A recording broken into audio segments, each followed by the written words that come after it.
since they are now completely in bed with the gambling industry, Major League sports, and even to a not much even a lesser extent, but college sports in America simply could never survive again without gambling. It is now a part of their DNA, and it Yeah. will always remain, and it will grow and increase as we move forward. Yes? Yeah, but we don't see that many scandals, Ed. Let's be honest. I mean, you Well, hear okay, about but one or two a hang on. year. But Yeah, I'll get to yeah. that in a sec. Let's Oh, stay away from the scandals. it, But for the yeah. fact, indeed, it's just the sports Oh, themselves. They have I gotten go to so games and deeply I in see bed. the draft, the FanDuel, the DraftKings, the Bet MGMs, the Bet Rivers. I see all the ads and even the offshores. They're there.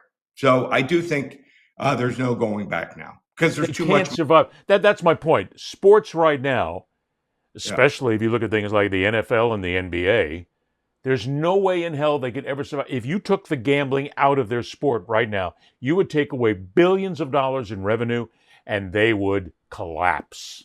But And they what would have might to. even be worse, Ed, is college sports. Used to be you saw the freshmen come in. So I think there's less than 10 teams that are returning 15 or more starters.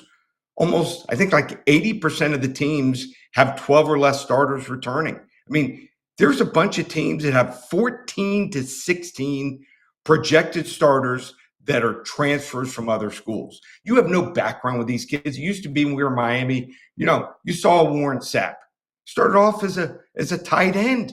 He progressed to a defensive lineman and then ends up becoming a star by the time his junior or senior season. So there's something about that love. And I used to go to Dolphin games and following a guy's career. And then you got free agency, and free agency led to, NIL. So to me, there's not the love that it used to be. It is now a financial break, a Yeah. financial issue for all of the sports leagues to get involved. Now, then, that goes to the next part where you talked about, and you mentioned a moment ago, that there's not that many scandals. But can we not say that because they are so deeply in bed with the gambling element in America right now, there will be more scandals?